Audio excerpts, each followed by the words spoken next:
보유하신 집 몇 네. 채?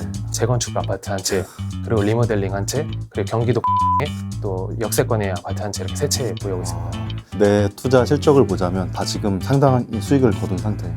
올 한 해 계획을 하고 계신 게 있을까요? 투자 방면으로? 저는 강남이나 이런 데 아파트를 매매하기 위해서 갈 곳을 아마 찾아보고 임장 다니고 할 것 같습니다. 또 어떤 좋은 호재가 들렸나요? 네, 돈이 보인다의 스피노프 보인다로 돌아왔습니다. 안녕하세요, 심재민입니다. 오늘은 아마 이 부분에 대해서 관심이 없는 사람이 없을 겁니다. 투자에 대한 이야기를 해볼 건데요. 투자라고 하면 다들 막 100억, 1000억 이런 많은 수익을 쫓고 그런 부분들을 원하실 텐데, 오늘은 일단 월급으로 10억 원의 자산을 만든 그런 분과 함께 이야기를 나눠볼 텐데요. 오늘의 보인다는 평범한 직장인의 투자가 보인다. 안녕하세요. 본인 소개 부탁드리겠습니다. 네, 월급 200만 원으로 10억 만드는 투자 공식의 저자 겨울잠 김동면입니다. 네, 현재 저는 경기도 평촌에 중소기업에 다니고 있는 직장인 투자자입니다. 겨울잠이라는 닉네임이 좀 특이한데 어떤 의미가 있을까요? 제가 이게 중의적인 의미가 있는데, 첫 번째로는 제 이름이 김동면이어가지고 동면이 겨울잠을 뜻한다고 해서 겨울잠이기도 하고, 반면에 하나는 이제 투자는 오랫동안 겨울잠을 자듯이 투자해야 된다, 그렇게 생각해서 이제 겨울잠이라는 닉네임을 쓰게 됐습니다. 저는 좀 반대로 생각했거든요. 투자에 있어서는 결코 잠들지 않는 네. 겨울잠님. 함께 얘기 나눠볼 텐데요. 제가 오프닝 때도 얘기했지만 보통 투자라고 하면 막 1000억, 그 이상의 워런 버핏 같은 그런 공식만 생각하고 있는데, 사실 그건 우리가 동떨어진 얘기잖아요. 네네. 그래서 책 제목부터 저는 아까 유심히 봤는데, 월급 200만 원으로 10억 만들기. 어떻게 그런 걸 이룰 수가 있죠? 저는 특별한 비결이라고 하기보다는 이제 우리가 흔히 가장 많은 사람들이 돈이 몰리는 곳, 예를 들면 이제 미국 주식과 부동산 투자에 집중적으로 투자하면서 이렇게 자산을 계속 복리로 일으켜가지고 이제 현재의 자산을 갖추게 됐습니다. 죄송한 말씀이지만 현재도 월급이 200만 원이신가요? 현재는 이미 승진도 하고 이런 상황이라서 약간 그것보다는 많이 받고 있습니다. 네. 또 궁금한 게, 요거는 비방용일 수도 있는데, 일단 이렇게 성공하셨단 말이에요, 투자로서. 네. 그런데 회사 왜 다니시죠? 보통 같으면 난 이 정도 벌었으면 회사 때려친다, 집에서 놀고 먹겠다, 이런 생각이 들기 십상인데 네. 아직도 다니시는 이유가? 네, 일단은 저는 생각할 때, 투자를 할 때 가장 중요한 게 이제 마인드 세팅인데, 제가 만약에 전업으로 투자를 하게 된다면은, 만약에 실적이 안 좋거나 이제 투자가 손실이 날 경우 불안할 수가 있는데, 회사를 다니면은 꾸준히 안정적으로 월급을 받을 수 있으니까, 그래서 흔들리지 않고 장기적으로 투자할 수 있어서 꾸준한 현금 흐름을 만들면서 투자하는 게 더 좋다고 생각합니다. 네. 투자를 하게 된 동기가 공부를 통해서 투자를 시작하게 됐다고요? 제가 투자를 하게 된 그 특별한 계기는, 일단 제가 20살 때 이제 공무원이 되고 싶다는 그런 이제 꿈이 생겨가지고, 그래서 6년 동안 공부를 했는데 머리가 좋지 않아가지고 결국에 이제 실패를 하게 됐고, 제가 성공을 하려면은 결국에 이제 투자로 부자가 돼야겠다, 제 잃어버린 그 6년을 많이 하려고 그때부터 이제 투자 공부를 열심히 했고, 여기서 배운 것들을 실질적으로 이제 적용하다 보니까 금방 돈이 풀리게 됐습니다. 구체적으로 어떤 공부를 통해서 투자에 한 걸음 한 걸음 다가가게 된 거죠? 일단은 저도 부자들이 주변에 있으면은 그분들께 이제 어떻게 부자가 됐는지 물어보고 싶었는데, 당시에 제 주변 환경을 보면은 제 부모님도 그렇고 주변에 부자가 없었기 때문에, 그래서 제가 부자를 만날 수 있는 유일한 길이 이제 책이라고 생각해가지고, 그래서 서점에 가서 제가 이제 투자를 하기로 딱 결심한 해에 100권을 사가지고 관련된 주식이나 부동산, 재테크 서적을 전부 다 읽으면서, 거기서 이제 부자들이 공통적으로 얘기하고 있는 그런 것들을 이제 성공 패턴이나 투자 방식 같은 것들을 제가 이제 추출해서 제 삶에 적용시켰고, 그 덕에 이제 잘 성공했던 것 같습니다. 그 100권의 책 중에서 이 책이 좀 도움이 됐다 싶은 5가지만 한번 뽑아줄 수 있나요? 5가지요? 네. 일단은 제가 이제 좋아하는 그 투자 책이긴 한데, 거인의 포트폴리오라고 이제 강한국 작가님께서 이제 만드신 그 포트폴리오 책인데, 이제 거기에서 저도 이제 인사이트를 얻고 이제 활용하고 있는 방법들인데, 이제 주식과 채권과 여러 가지 이런 자산들을 함께 골고루 투자하는 방법에 대한 설명이 잘 써 있어 갖고 거기서 인상을 많이 받아가지고 이거를 추천할 것 같습니다. 먼저 그러면 본격적인 투자 얘기를 한번 들어가 보겠습니다. 그 주된 지금 투자 방식이 부동산이라고 하셨는데, 많은 분들이 사실 도전을 했지만 쓴맛을 보고 있는 분야가 부동산 시장일 것 같아요. 거기에 대한 좀 통체적으로 조언을 한마디 해주시겠습니까? 저부터 지금 네네. 많은 쓴맛을 보고 있어서. 아, 정말요? 네. 대부분 아마 지금 쓴맛을 보신 분들이 과거 22년 이때 유동성이 엄청 풍부할 때 그때 투자하신 분들이 쓴맛을 보고 있다라고 말씀하시는 것 같은데, 사실상 이제 통계 역사적으로 1870년대부터 네. 우리나라가 부동산 가격을 통계를 냈거든요.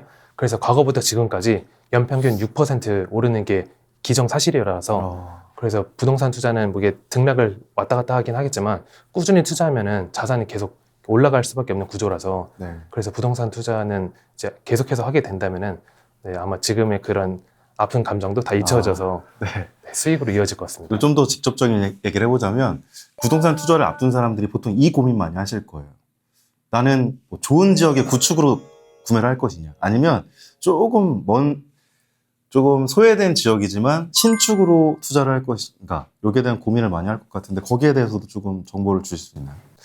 저 같은 경우라면은 일단은 다른 건 안 보고 저는 오로지 그 평당 가격을 보고 있거든요.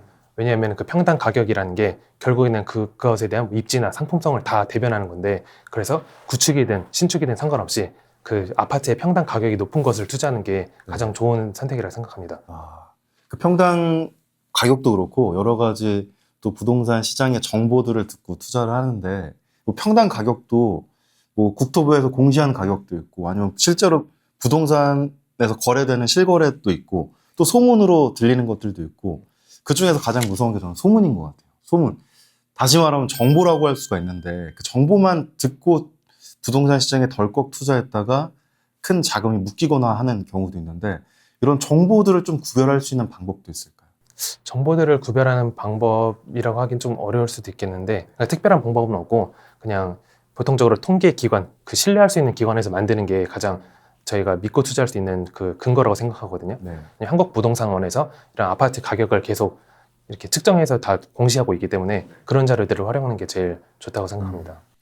그 부동산 투자에 있어서 이런 것은 하지 말아라, 이러면 실패하기 십상이다, 이런 뻔한 공식도 있을 것 같은데 어떤 게 있을까요? 저는 아까 말씀드린 것처럼 신축이라고 해서 뭔가 좋아 보인다거나 아니면은 이 지역에 뭐가 여기 들어온다거나 아니면 뭐가 생긴다고 해서 그런 호재를 듣고 이렇게 투자하는 것은 이제 장기적으로 그게 일어나지 않을 확률이 간혹가 돼 있거든요. 네네. 그래서 그런 투자는 위험할 수 있기 때문에 그런 것들을 배제하고 오로지 이 입지가 좋은지 평당 가격이 높은지 이런 상품성에만 집중해서 투자하는 게 네. 올바른 방법 같습니다. 그 공부로 시작을 하셨다고 했는데 듣고 보니까 그런 정보에 휩쓸리기보다는 내가 직접 정보를 진짜인지 아닌지 확인해보고 네. 정말 우리가 믿을 수 있는 곳에 올라온 정보인지 이런 것도 확인해보고 공부를 통해서 투자를 직접 발로 뛰어서 해야 될 것 같네요. 네, 맞습니다. 그 다음 또 우리가 얘기해 볼 게, 아까 책에서도 봤듯이 포트폴리오 투자에 대한 얘기를 할 텐데 네. 일반인들한테는 조금 어려운 개념이거든요. 포트폴리오 투자, 그 개념 먼저 한번 짚어주시겠습니까? 네. 그 포트폴리오 투자라는 게 자산을 다각화해서 여러 군데 이렇게 분산해서 투자하는 것을 의미합니다. 한 곳에 100% 이렇게 투자를 했을 경우에 만약에 이게 이제 어떤 여러 가지 악재가 겹쳐서 떨어지게 되면은 네. 제 삶 자체도 같이 그렇죠. 망할 같이 수가 있기 떨어지죠. 때문에 네. 그래서 어떤 상황이 일어날지 모르니까 다양한 자산에 배분을 해서 투자를 하게 되면은 이제 안정적으로 하나가 오르면 하나가 떨어지기 때문에 이런 식으로 네. 계속 리밸런싱 하면서 사고팔고를 반복하면은 네. 그 분산 투자라고 볼 수 있는 거겠네요. 근데 이게 분산 투자도 약간 개념이 다를 수가 있는데, 예를 들면 주식에서 뭐 건설 섹터나 네. 아니면은 뭐 부동산 섹터나 이런 식으로 나누는 것도 분산이라고 하는데, 저는 이것보다 서로 간에 상관관계가 낮은 자산을 투자하는 게 결국에 중요한 분산 투자라고 생각하거든요. 그렇게 오른 걸 떨어진 걸 결국에는 모든 자산은 인플레이션 때문에 가격이 오르게 되어 있거든요. 네. 근데 이제 시기에 따라서 어떤 건 오르고 어떤 건 떨어지게 되는데, 그때 어떤 특정 자산군이 막 올랐을 때 네. 이거를 팔아서 떨어진 자산군을 좀 더 사갖고 이런 식으로 리밸런싱 한다고 하거든요. 네. 이렇게 투자를 하게 되면은 시간이 갈수록 아까 떨어졌던 건 다시 오르게 되고 뭐 오른 건 떨어지면서 이런 식으로 계속 상호작용하면서 전체적인 크기가 계속 커지는 게 이제 분산 투자라고. 그럼 내 자산에 항상 관심을 갖고 어떤 부분은 좀 떨어졌고 이 부분은 올랐으니까 여기서 좀 채워 넣고 이걸 네. 계속 깨어 있어야겠네요. 네, 그래서 다양한 곳에 투자를 해놔야지 제가 볼 수 있기 때문에 그래서 항상 투자해놓고 봐야 됩니다. 일단 요즘에는 부동산 시장이 참 뭐 안 좋다고 많이 얘기하잖아요. 네. 변동성도 되게 많고, 지금 시점에서는 부동산을 구입하는 게 좋을까요? 아니면 좀 참았다가 훗날을 기약하는 게 좋을까요? 네, 저는 지금 시점에도 이제 부동산을 이제 좀 시장이 안 좋음에 불구하고 사는 게 더 좋다고 생각을 합니다. 투자의 전략이 두 가지가 크게 있는데 첫 번째는 오를 때 사는 그런 모멘텀 투자가 있고 그리고 반면에 떨어질 때 이제 칼날을 잡는 그런 이제 역발상 투자가 있는데 부동산은 뭐 주식이나 뭐 다른 암호화폐 같은 자산군에 비해서 변동성이 낮거든요. 왜냐면 부동산 가격이라는 게 결국에 절대 가격이 절대 가격만큼 떨어지는 게 아니고 그 퍼센테이지만큼 하락하게 돼 있거든요. 예를 들면 서울에 어떤 아파트가 10억인데 이제 10%가 하락하면 1억이 떨어지고 반면에 이제 내가 경기도 평촌의 아파트가 5억인데 이것도 10%가 하락해서 이렇게 5천만 원이 떨어지거든요. 이 절대 가격이 어떤 사람들은 서울이 1억 떨어졌으니까 경기도도 1억 떨어진다 이렇지 않고 결국엔 퍼센테이지만큼 떨어지기 때문에 그래서 오히려 하락장에서는 더 비싸고 좋은 것들이 절대 가격이 많이 하락하기 때문에 제게 조금 떨어질지언정 이거를 제가 팔아서 더 좋은 거를 이럴 때 갈아타는 게 더 좋은 전략이 될 것 같습니다. 지금 보유하신 집들은 칼날을 잡으셨나요? 아니면 오를 때 구매를 하신 건가요? 저는 그래서 매매할 당시에 이게 어떻게 될지 모르기 때문에 그냥 자금이 생기면 계속 사고 있습니다. 오르든 떨어지든. 보유하신 집 몇 네. 채? 제가 지금 보유하고 있는 그 부동산이 경기도 평촌의 재건축 아파트 한 채, 그리고 리모델링 한 채, 그리고 경기도 광명에 또 역세권의 아파트 한 채 이렇게 세 채 보유하고 있습니다. 거기서는 지금 다 어쨌든 내 투자 실적을 보자면 다 지금 상당히 수익을 거둔 상태인 건가요? 네, 수익을 이제 직접적인 시세 차익도 발생했을 뿐만 아니라 그다음에 이제 제가 직접적으로 다 전세를 주고 있는데 거기서 이제 오는 그 전세 자금을 또 네. 활용해가지고 또 주식이나 이런 데 투자를 병행해서 훨씬 더 큰 수익을 계속해서 만들면서 불리고 있습니다. 이런 게 포트폴리오 투자군요. 부동산 수익에서 이 정도 나왔으면 이걸 또 네네. 뭐 주식이나 다른 분야로 넣어가지고 어렵지만 참 이렇게 하지 않으면 실패할 확률이 높다고 생각한 게 저희는 꽂혀 있잖아요, 늘. 뭐 주식이면 주식, 부동산이면 부동산. 그게 아니고 이제 고루고루 이렇게 좀 멀티로 봐야지 네. 그래야 수익을 얻을 수 있다는 걸 조금 오늘에서야 느끼네요. 아, 네. 그러면 그런 건 어떻게 생각하세요? 영끌해서 투자든 뭐든 영끌해서 지금 뭐 구매 막 바로 해버리고 이런 방식도 희망적인가요? 그런 것도? 뭐 희망적이라고 뭔가 다음에 어떤 사태가 일어날지 모르고 또 본인의 개인이 갖춰진 그런 재정 상황이 다르기 때문에 네. 뭐 통합적인 솔루션은 어렵겠지만 만약에 내가 매매를 해서 꾸준히 그 부채 이자를 잘 상환할 수 있을 정도의 상황이 된다면은 저는 빠르게라도 부동산을 매매하고 그다음에 다시 투자를 하든 적금을 하든 이런 식으로 운영하는 게 낫다고 생각합니다. 그리고 이제 2025년이 시작된 지 이제 그렇게 많이 지나진 않았는데 올 한 해 계획을 하고 계신 게 있을까요? 투자 방면으로? 당장은 일단은 좀 주식이나 이런 금융자산의 비중을 계속 키우고 있는데 이런 것들을 활용해서 내년 정도에 오히려 이제 저는 강남이나 이런 데 아파트를 매매하기 위해서 갈 곳을 아마 찾아보고 임장 다니고 할 것 같습니다. 2026년도에 강남 쪽에 부동산 투자를 하실 계획이 있으신 거네요? 네. 또 어떤 좋은 호재가 들렸나요? 호재라기보다 말씀드린 것처럼 결국에는 핵심지, 가장 좋은 입지가 좋은 곳에 투자해야 된다고 생각하는데 특히나 요즘 들어 이제 인구가 계속 감소하고 있어서 사람들이 부동산은 끝났다 뭐 이런 걱정을 많이 하고 있는데 네. 오히려 인구가 줄수록 양극화로 인해서 이제 서울이나 이런 핵심지에 더 계속해서 돈이 몰릴 예정이라서 특히나 뭐 지방 같은 데 가면은 학교가 다 폐교되고 있고 병원도 없어지고 있다 그래서 오히려 인구가 감소되면 핵심지에 계속 돈이 몰리기 때문에 그런 곳에 빨리라도 하루라도 빨리 파킹을 해놔야지 제가 양극화에서 좀 이길 수 있다고 생각합니다. 정말 생각의 발상이 다른 게 저는 뭐 많은 분들이 공감하실지 모르겠는데 집을 사야겠다 하면 말씀하신 그런 지역 같은 경우는 너무 비싸니까 자꾸 외곽으로 빠지거든요. 저기 멀리 뭐 오산 이런 데로 빠지는데 그거보단 뱀의 머리가 되지 말고 용의 꼬리가 되라. 네. 저는 왜 그런 생각을 못 할까요? 지금부터 하시면 됩니다. 그래서 사람은 결국에 내가 살고 있는 곳에서도 가장 좋은 곳으로 가려고 하거든요. 이것도 지역 범위로도 똑같아요. 거기서 가장 좋은 게 이제 있고 그다음에 거기서 또 이제 서울이나 이런 게 더 좋은 게 있으니까 그쪽으로 계속해서 가는 거죠. 뭐 강남 이외에 또 후보지는 없어요?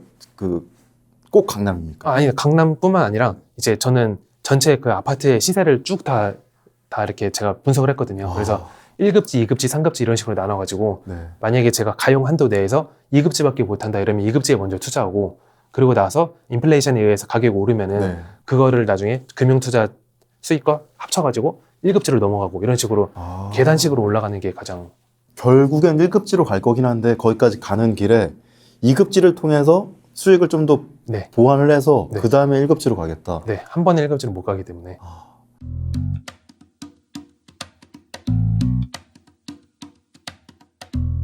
투자의 성공과 실패의 차이는 그건 것 같아요. 욕심. 아, 네. 네. 다음 달에 그렇게 될 거야. 뭐 다다음 달에 100%의 수익을 낼 거야. 이것만을 쫓는데 그게 아니라 좀 멀리 보면서 네. 마치 이 목적지까지 내비게이션이 안내하는데 여기 들렸다가 여기 들렸다가 안정적으로 이렇게 가겠다. 네. 그게 핵심인 것 같습니다. 네. 일단 지금 그렇게 여러 가지 정보들을 주셨는데 지금 현재 얘기를 한번 해보겠습니다. 지금 직장인이신 거죠? 네, 맞습니다. 네네. 지금 받으시는 월급의 100%를 투자하고 있다고 들었는데 맞습니까? 네, 저는 지금 사실 이게 100%라고 표현하기 좀 그런데 이제 아내가 받는 월급은 전부 다 생활비로 쓰고 그다음에 제가 받는 월급은 100%다 투자로 활용하고 있습니다. 그래도 그 사람 삶이라는 게 한 달마다 목돈이 들어갈 수도 있고 네. 또 예기치 못한 소비가 발생할 수도 있는데 그런 부분에 대해 조금 타격은 없을까요? 그래서 저는 이제 가계부를 쓰고 그다음에 통장을 나눠 쓰고 있거든요. 네. 그래서 제 스스로 이제 4개의 통장이라고 하는데 처음에 이제 투자 통장, 그다음에 이제 월급 통장, 그다음에 이제 비상금 통장, 생활비 통장 이렇게 4개를 나눠 쓰고 있는데 네. 네, 비상금 통장을 제가 따로 만들어 놔서 여기에 1년에 발생될 수 있는 그런 경조사 건들을 네. 미리 연초에 다 계산해서 아. 그만큼의 자금을 그 통장에 넣어 놓고 그리고 활용하다가 1년이 마무리되는 시점에 이제 그 해 불어난 수익이나 아니면 저축한 돈, 투자한 돈으로 다시 다음에 다시 거기에 저장해 놓고 이렇게 쓰면은 흔들림 없이 운영이 가능합니다. 근데 저는 사실 이 답변을 봤을 때 굉장히 위험하다고 생각한 게 네, 많은 사람들이 또 주식하면서 궁금하신 게 내가 산 주식이 있습니다. 요만큼까지 가격이 떨어졌어요. 어떤 사람들은 이 상태에서 팔기도 하고 어떤 사람들은 이 상태에서 더 사서 요거를 약간 물타기 한다 그러죠. 그런 방법을 취하기도 하는데 어떤 게 더 조금 현명할 수 있을까요? 사실 이거는 뭐